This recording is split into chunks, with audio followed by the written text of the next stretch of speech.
ভয় রাখা, প্রত্যেকটা কাজ করা, সেটার নামে জিকির। জোরে বলি সুবহানাল্লাহ।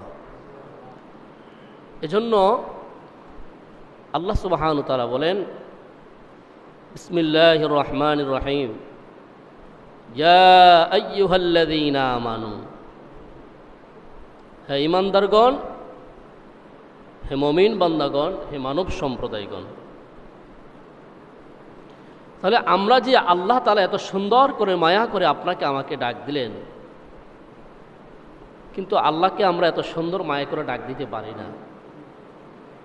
যারা নামাজ পড়ে না তাদেরকে ইমানদার বললেন, যারা পড়ে তাদেরকে ইমানদার বললেন, যারা সুদ খায় তাদেরকে ইমানদার বলে ডাক দিলেন, যারা ঘুষ খায় তাদেরকে ইমানদার বলে ডাক দিলেন। এক বাক্যে সবাইকে আল্লাহ তাআলা ডাক দিলেন। আল্লাহ তাআলা জানে কোন বান্দাটা আল্লাহর হুকুম হাকামগুলো পালন করতেছে না। কি দেখে কি দেখে না? কথা বলেন, দেখে কি দেখে না? প্রত্যেকটা কাজে, প্রতিটা নিয়তে আল্লাহকে যদি আমি স্মরণ করি, সেটার নাম হলো জিকির। শুধু সকালবেলা জিকির করলাম, মাগরিবের পরে, আওয়াবিনের পরে জিকির করলাম লা ইলাহা ইল্লাল্লাহ, এটার নাম কোনো জিকির না। প্রত্যেকটা কাজে, প্রতিটা নিয়তে আল্লাহকে স্মরণ করা, সেটার নামই জিকির। এখন সকালে জিকির করলাম বাদ ফজর, ফজরের পরে আমি আরেকজনের লাইল ঠেলার জন্য পারাপারি লাগাই দিলাম। এই জিকির কি আমাকে কোনো পরিবর্তন করে আনতে দিতে পারবে? কথা বলেন, পারবে? পারবে না। তাহলে প্রত্যেকটা কাজে, প্রতিটা নিয়তে যদি আমি আল্লাহর জিকিরে ধ্যানে মগ্ন হতে হয়, তাহলে আমাকে আল্লাহর ভয় আর আল্লাহর স্মরণ আমাকে প্রত্যেকটা কাজে, প্রতিটা নিয়তে আমাকে থাকতে হবে।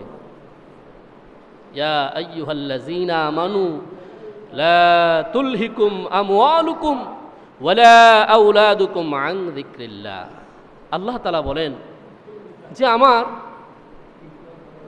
হে ঈমানদারগণ, তোমার যে সন্তান সন্ততি, যে আওলাদ আমার বান্দাদেরকে আমি দিয়েছি, ধন সম্পদ, কোনো কিছু যেত আল্লাহর জিকির থেকে গাফেল না হয়। কার জিকির থেকে? কথা বলেন, কার জিকির থেকে? আল্লাহর জিকির থেকে। তাহলে আমাদেরকে আল্লাহ এত মায়া করে ডাক দিলেন, আমরা আল্লাহর কি কাজটা যথাভাবে ইসলামের কোরআন হাদিস মোতাবেক আমরা আল্লাহর পালন করি, সেদিকে আমাকে জানার বিষয়, বুঝার বিষয়, যে আল্লাহ আমাকে এত মায়া করে, দয়া করে সৃষ্টি করেছেন কেন। ওয়ামা খালাকতুল জিন্না ওয়াল ইনসা ইল্লা লিয়াবুদুন, আমি দুইটা জাতিকে সৃষ্টি করেছি আমার ইবাদত করার জন্য, আমার গোলামি করার জন্য, আমার দাসত্ব করার জন্য। কিন্তু মালাইকা, সমস্ত মালাইকা নিষেধ করেছে, আল্লাহ আদম সন্তান আপনি সৃষ্টি করার কোনো প্রয়োজন নাই, ওই আদম সন্তান যে ইবাদত করবে এর থেকে 3 গুণ ইবাদত আমরা করে দিব, এরপর প্রয়োজন নাই। আল্লাহ তাআলা বলেন, বান্দা, হে আমার ফেরেশতারা শোনো, আমি যাহা জানি তোমরা তাহা জানো না, অতএব আমি সিদ্ধান্ত করেছি আমি আদম সন্তান দুনিয়ার মধ্যে সৃষ্টি করব। আমরা হলাম সে আদরের আদম সন্তান। যদি বলি সুবহানাল্লাহ। আমাদেরকে আল্লাহ একটা লক্ষ্য উদ্দেশ্য করে আপনাকে আমাকে সৃষ্টি করেছেন। আল্লাহর ইবাদত করতে হবে, দাসত্ব করতে হবে, গোলামি করতে হবে। এখন আল্লাহর কোরআন এবং হাদিসের অমান্য যদি আমি করি, রাসূলকে নিয়ে কটাক্ষ যদি আমি করি, তাহলে আমি আল্লাহর বিরুদ্ধে সমস্ত আমার পুরো জিন্দিগি যদি আমি আল্লাহর জিকিরে ধ্যানমগ্ন থাকি, এই জিকির আপনার আমার কোনো উপকার আসবে না। ওয়ানফুসিকুম আহলিকুম নারা, তুমি নিজে জাহান্নামের আগুন থেকে বাঁচো, তোমার আহাল পরিবারদেরকে বাঁচাও। আমার কাজ হলো আপনাদেরকে বাতলিয়ে দেওয়া। আপনারা জিকির করতে হবে সর্বদা, উঠতে বসতে খাইতে, প্রত্যেকটা কাজে, প্রতিটা নিয়তে আল্লাহকে স্মরণ করার নাম হলো কি? জিকির। এই জিকির করলে মানুষের যে কল্প আছে, বাম দুধের 2 আঙ্গুল নিচে লতিফাই কল্প যেটাকে বলা হয়, একটা যখন লোহাকে ব্যবহার না করলে মরিচা ধরে না, আমরা যেটা বলি, এটাকে ঝং ধরে, মরিচা ধরে, তদ্রূপ মানুষ যখন আল্লাহর স্মরণ থেকে, আল্লাহর জিকির থেকে গাফেল হয়ে যায়, এটার মধ্যে তফাৎ হলো যে ব্যক্তি জিকির করে সে হলো জীবিত, আর যে ব্যক্তি আল্লাহকে জিকির করে না সে হলো মৃত।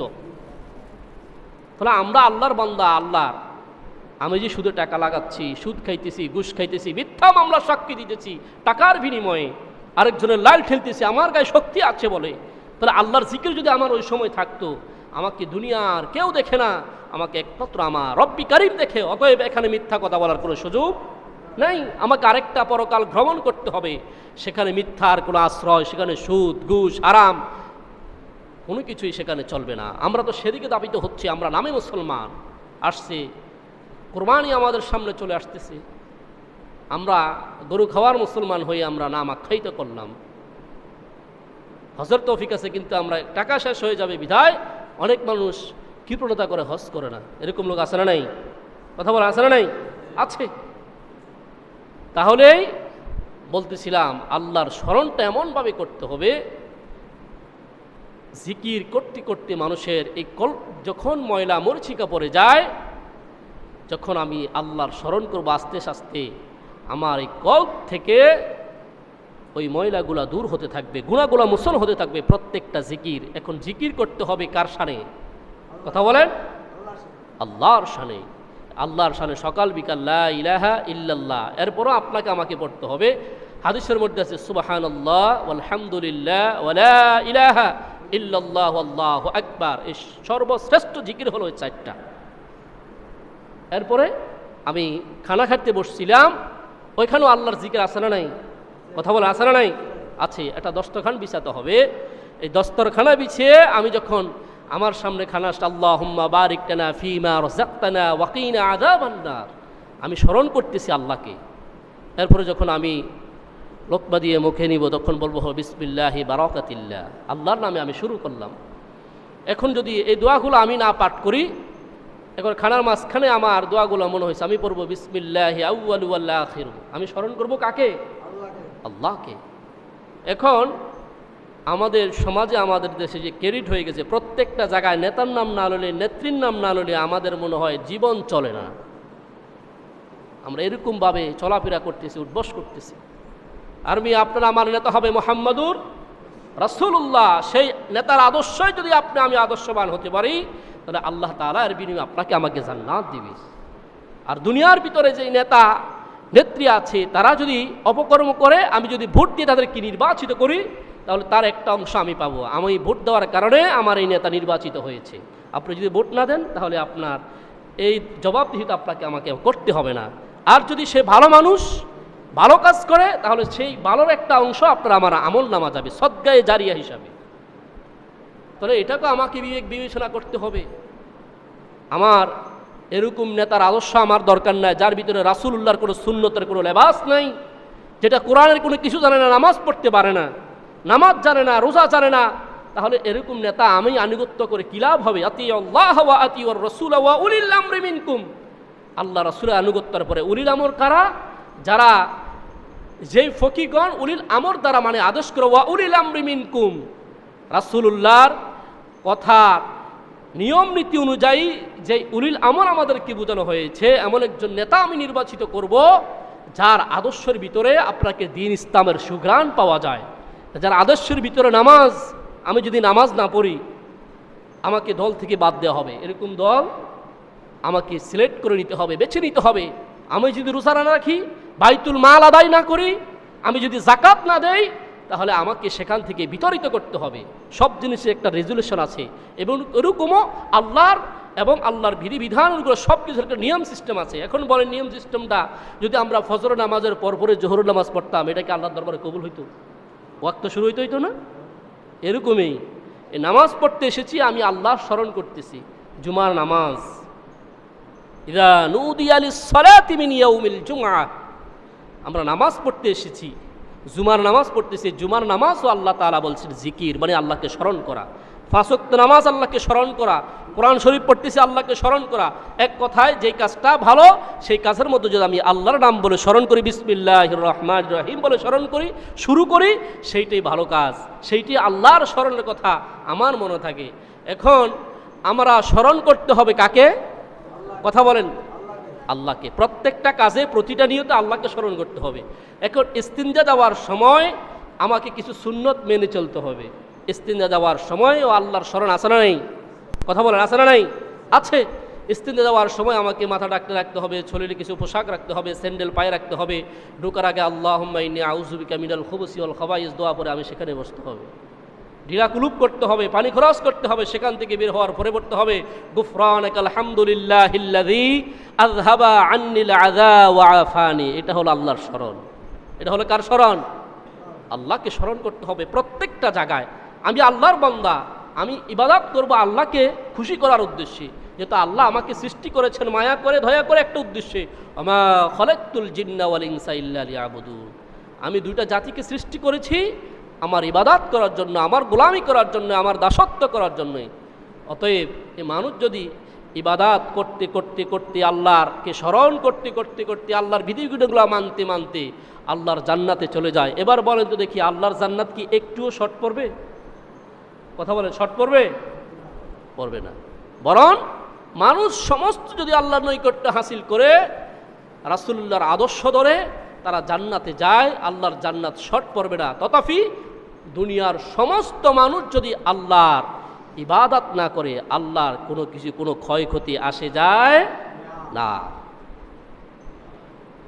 এই জন্য আল্লাহ তাআলা বলেন, আমি এই জান্নাত তোমার হাতে কামাই করা, জাহান্নাম তোমার হাতে কামাই করা। যহারাল ফাসাদু ফিল বাররি ওয়াল বাহর বিমা কাসাবাত আইদিন নাস। বান্দা, এই জান্নাত তোমার হাতে কামাই করা, জাহান্নাম তোমার হাতে কামাই করা। আমরা যা করতেছি সব আমাদের নিজে হাতে কামাই করা। এজন্য আল্লাহর দোষ দেওয়া যাবে না। আল্লাহ এমন কিছু বাকি রাখে নাই যে এই পুষ্করির মাছ অমুকে কিনে বেনামাজিরা খাইতে পারবে না, নামাজিরা খাবে, এরকম কোনো ধরাবাধ্য আছে? নাই। কিন্তু বেনামাজিরা খাইতেছে, সুদখোররা খাইতেছে, ঘুষখোররা খাইতেছে, হারামখোররা খাইতেছে, যার টাকা আছে এক কথাতেই খাইতেছে। যিনি বিক্রেতা আর যিনি ক্রয় করতেছেন, টাকা দিয়ে আমি ক্রয় করতেছি, আমি নামাজ পড়ি না পড়ি, এটা কি আপনার দেখার বিষয় না। এই অভিযোগ যত আল্লাহর কাছে না দিতে পারে, আল্লাহ আমাকে আপনি খাইতে দেন নাই, এমন একটা নেয়ামত চেয়েছি, আপনি আমাকে সেখান থেকে বিতাড়িত করেছেন। আল্লাহ বলছে, আমি সবাইকে বললাম, ইয়া আইয়ুহাল্লাযীনা আমানু, হে ঈমানদারগণ, তোমার সন্তান সন্ততি ধন সম্পদ যেত আল্লাহর জিকির থেকে গাফেল না হয়। এখন আমাদের সন্তানগুলা নিউ মডেলের হচ্ছে। এক নাম্বার, ম্যাক্সিমাম এখন বর্তমান জেনারেশনের ছেলেমেয়েরা কোরআন শরীফ পড়তে জানে না। জানে? কথা বলেন, জানে? তাহলে আমরা কিসের মুসলমান দাবি করলাম? এই কোরআন এমন একটা জিনিস, এই কোরআন ছাড়া আমাকে আপনাকে জীবনের শুরু থেকে শেষ পর্যন্ত আমার এই কোরআনের মধ্যে আল্লাহ তাআলা লিপিবদ্ধ করে দিয়েছে। কি কাজ করলে, কোথায় গেলে। এই কোরআন তেলাওয়াত যখন থেকে মানুষের গড় থেকে বাদ হয়ে ডিশ লাইন শুরু হয়েছে, ওয়াইফাই লাইন শুরু হয়েছে, ছেলে মেয়েগুলো সেখান থেকে নষ্ট। টাচ মোবাইল যেখান থেকে শুরু হয়েছে সেখান থেকে পোলাপানগুলো নষ্ট হয়ে যাইতেছে আমাদের কারণে। আমাদের অর্থায়নের টাকা দিয়ে ছেলে মেয়ে মোবাইল কিনে, সেজন্য আমরা দায়ী। সে কোরআন তেলাওয়াত পড়তে পারে না, কিন্তু নামাজ, এই কোরআন যদি নামাজ পড়তে হয়, কোরআন শরীফ জানা থাকলে সে তাশাহুদ পারবে, সূরা ফাতিহা পড়বে, নামাজ কিভাবে পড়ে সেটা জানবে। এখন কোরআন তেলাওয়াত জানে না, সে কি নামাজ পড়তে পারবে? কথা বলেন, পারবে? লোক দেখানো ইবাদত করতে আসবে, কিন্তু তার ভিতরে কিছুই নাই। এজন্য আমাদেরকে বাধ্যতামূলক 100% কোরআন, যে কোরআন আপনাকে আমাকে সাফায়াত করে আল্লাহ তাআলার জান্নাত পর্যন্ত পৌঁছে দিবে। দুনিয়া তো লাগবে, আখিরাতেও লাগবে। ইলমে কিরাত যদি নামাজের ভিতরে সহি শুদ্ধ না হয়, তাহলে আপনার আমার নামাজ বরবাদ হয়ে যাবে। আজ পর্যন্ত কেউ বলে না, হুজুর আমি তাশাহুদটা পারি না, সূরা ফাতিহা একটু মস্ক করান। মসজিদ আসলে আমরা সমস্ত ব্যস্ততা দেখাই, কিসের তাশাহুদ, কিসের সূরা ফাতিহা শিখব। অনেক মানুষ আছে আমরা ব্যস্ততার কারণে মুনাজাত না দিয়েও আমরা চলে যাই, এত ব্যস্ততা। কিন্তু আসলে আমি গত জুমা বলছিলাম, আমি যদি ইন্তেকাল করি, এই মসজিদের মিম্বর কি খালি থাকবে? কথা বলছেন না, থাকবে না? যে আমাকে এত শখের ইমাম ছিল, মারা গেছে, আর ইমাম রাখার দরকার নেই, এইভাবে চলুক, এরকম কথা কি বলবেন? না। এই জায়গাটা এই মুসল্লি উনি থাকবে, বাট উনি মারা গেলে এখানে কে বসতে পারবে, এই জায়গাটা খালি থাকবে, এরকম কোনো রেজুলেশন আছে মসজিদে? নাই। তদ্রূপ আমি যে অসমাপ্ত কাজগুলো করতে পারবো না, আমার ছেলে মেয়ে মনে হয় করবে না। আগের মানুষ স্তনের ঘরে থাকতে, এখন আপনি বিল্ডিং, টাইলস, এসি রুমে থাকেন কেন? আপনার বাপ দাদাদের 14 গোষ্ঠী তো এগুলো দেখে নাই, আমি করতেছি কেন? আবিলাস রাসূলুল্লাহ সাল্লাল্লাহু আলাইহি সাল্লামের যুগে তিনি খাবারও পেতেন না, না খেয়ে পাথর বেঁধে রাখতেন। কিন্তু এরপরও কোনো মানুষ যদি ইসলাম গ্রহণ করে, কোনো কাফের যদি ইসলাম গ্রহণ করে, কোথায় কোন সাহাবের করে খানা আছে সেটা তালাশ করে তাকে খানার ব্যবস্থা করতে, জোরে বলি সুবহানাল্লাহ। কিন্তু আমার পাশের বাড়ির মানুষ ঘরের পাশে না খেয়ে রয়েছে, কিন্তু তা তালাশ করি না। আমি নিজে খাইতেছি, নিজে পড়তেছি, আমি ইসলাম মানতেছি। এটা আল্লাহর স্মরণ নয়। আল্লাহর স্মরণ করতে হবে প্রত্যেকটা কাজে, প্রতিটা নিয়তে। আমি নিজে কি খাইতেছি, আমার পাড়া প্রতিবেশী কি খাইতেছে। এখন বলেন তো, আল্লাহর ওমর বিন খাত্তাবের জামানায় তিনি যখন অদ্য জাহানের শাসক ছিলেন, একজনে ওনাকে দাওয়াত করলেন, আমিরুল মুমিনিন আপনার দাওয়াত, আপনি দাওয়াত গ্রহণ করেন। ওই সময় মরুভূমির ভিতরে গরম উত্তপ্ত পাথর আর মাটি দিয়ে কিছু সবজি চাষ করত, কিন্তু সবজিও মায়ের, সবজি হয় না। এখন যার করে তাসরি বানলেন, এখন থেকে জৈতুনের তেল দিয়ে রুটি সুন্দরভাবে চাপ দিয়ে আমিরুল মুমিনিনের জন্য ব্যবস্থা করলেন। করার পরে এবার চিন্তা করে এই তেলের ঘ্রাণ যখন বের হচ্ছে, বলতেছে আমার এলাকার মানুষ কি এখনো কি জৈতুনের তেল দিয়ে রুটি খায়? তখন একজন লোক এসে বললে, আমিরুল মুমিনিন, আপনি যে একজন শাসক, অতএব আপনার জন্য একটু আলাদা। বলতেছে, না, আমি আলাদা কেন খাবো? আমার কওমের লোক যত জনগণ আছে তারা যদি সবাই জৈতুনের তেল দিয়ে রুটি ভাইজা খায়, তাহলে আমি আমিরুল মুমিনিনও খাবো। আমি হলাম রাষ্ট্রপ্রধান, হয়েছে কি হয়েছে? তারা যদি জৈতুনের তেল দিয়া পুরা অদ্দজাহানের শাসকও যদি খেতে পারে, খাইতে হয়, তাহলে আমার পুরা এলাকার লোক সবাই খেতে হবে। এ কথা যখন বললেন, বলার পরে বলতেছে, না, তারা যদি এরকম শুকনো রুটি খায়, ভিজাইয়া চিবিয়ে খায়, আমিও ওইভাবে খাবো। এরকম শাসক কি এখন আমাদের জামানা আছে? কথা বলেন। আমরা যারা ভোট দিয়ে নির্বাচিত করেছি, নিজেরাই খাইতেছি, নিজেরাই টেন্ডারবাজি করতেছি, নিজেরাই জায়গা জায়গা দুর্নীতি করতেছি, নিজের দলের লোকেরা সব কিছু পাইতেছে, খাইতেছে, বাকি আদার্স যারা ভোট দিয়ে নির্বাচিত করছে জনগণ, তাদের কিন্তু আজ পর্যন্ত কোনো খবর নাই। বিধবার একটা কাট করতে যাবেন 3000 টাকা লাগবে, কি লাগবে কি লাগবে না? সরকার কিন্তু এভাবেই দিতেছে। কিন্তু আমি যখন একটু আমাকে চিনে ভালো আন্ডারস্ট্যান্ডিং এমপির সাথে বলতেছে, আমাকে 3000 টাকা দিলে আপনার কার্ডটা করে দিব, এরকম লোক আছে না নাই? কথা বলেন।